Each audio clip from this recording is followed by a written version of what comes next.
I'd like to begin that reminiscence with you, Ben Cheever, because you knew him longer than any of us here.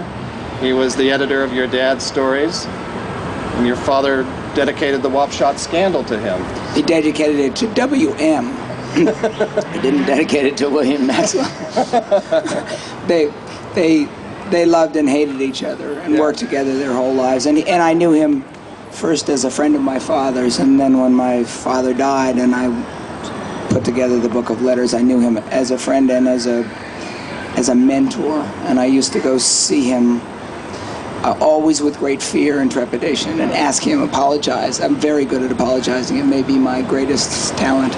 And ask him if it was all right for me to put together the book of letters or to write a novel, whatever it was I was doing, and he would always say it was all right. And then he would write letters, and in these literalist times, I think it's good to bring an object.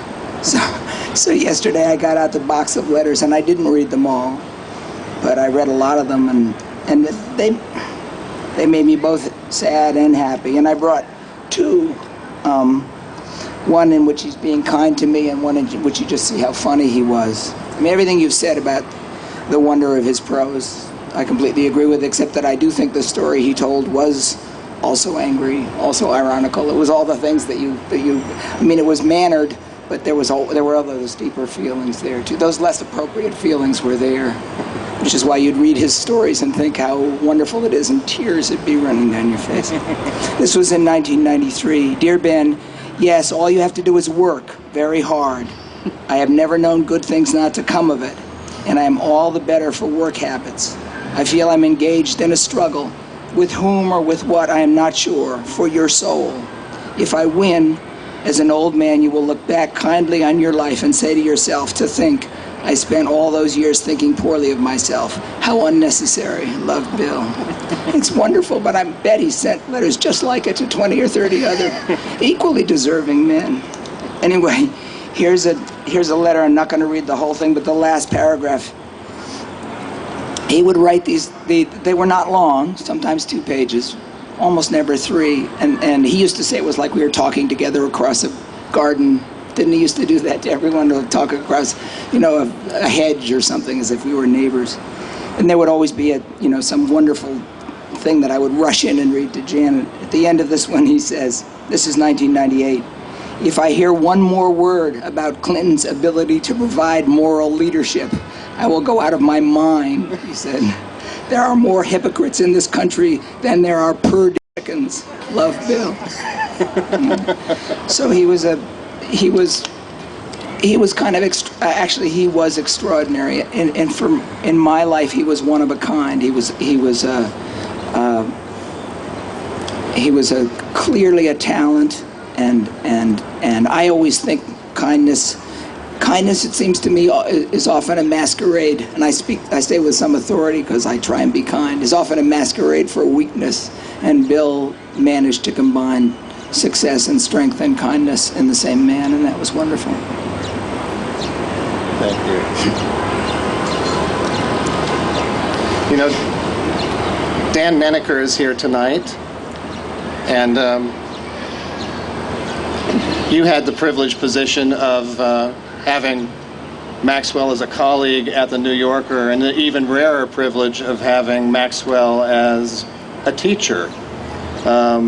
Someone you literally sat at the elbow of and learned the craft of editing.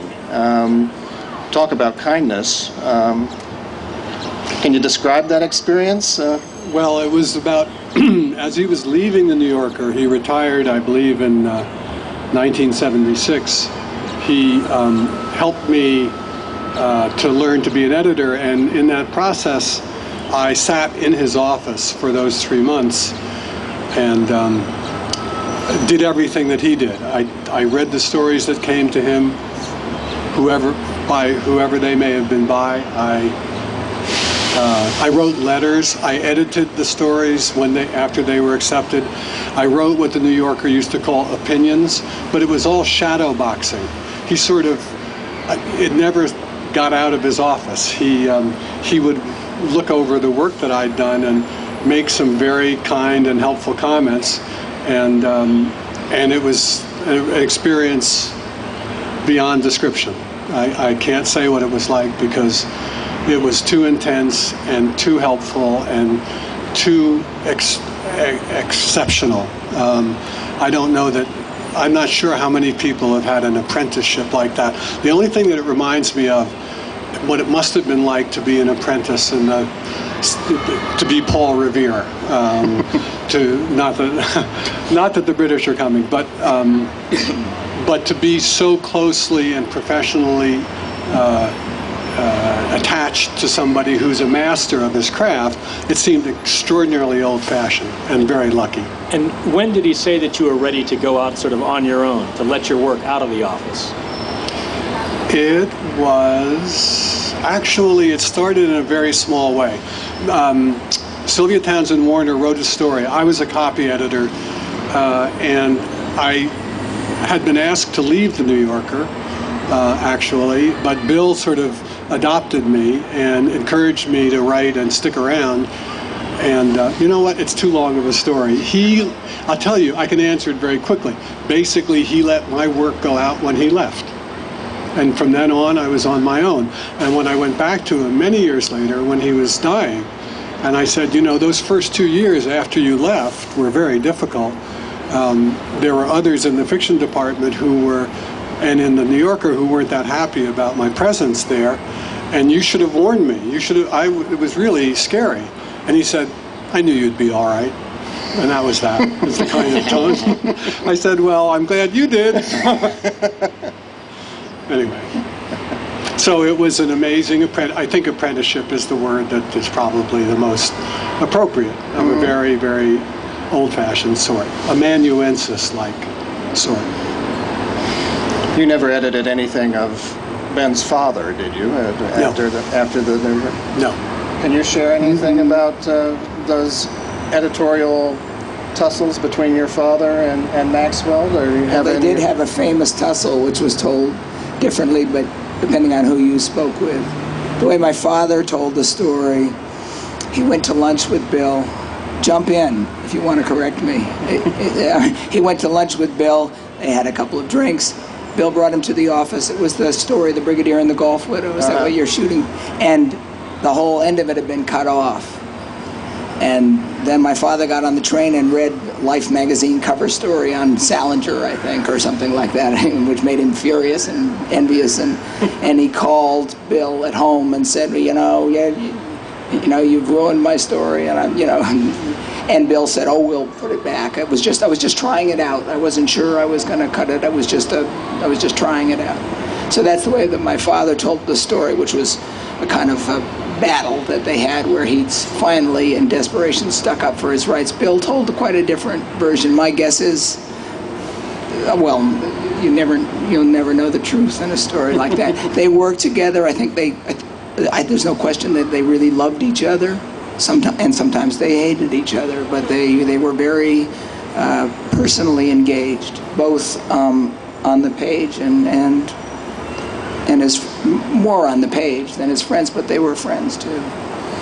Well, it must have been difficult to keep that balance if you were William Maxwell in being both a friend and a great admirer of Cheever and his prose, and at the same time be the one who has so much power over the acceptance of his work in the magazine. That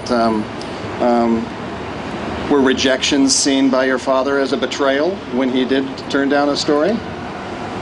I don't remember that. I do remember fairly vividly that life is hard, for somebody he used to say, trying to keep this whole establishment up. It's something I invented, something to live in the suburbs in particular where,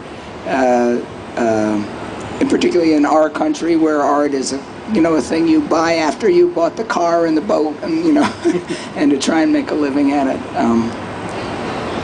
It was tough, but it's been well documented, and I think there's a new biography by a guy named Blake Bailey of my father that I think is wonderful coming out, and you see more actually of the conflict in that.